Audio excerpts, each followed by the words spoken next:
How to make a squishy. Here are the instructions. First, get a piece of paper.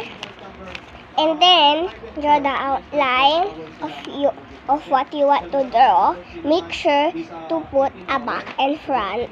Color in the squishy. I'm going for a watermelon. Sounds pretty easy, right? Well, it's not once this part comes, which is tape.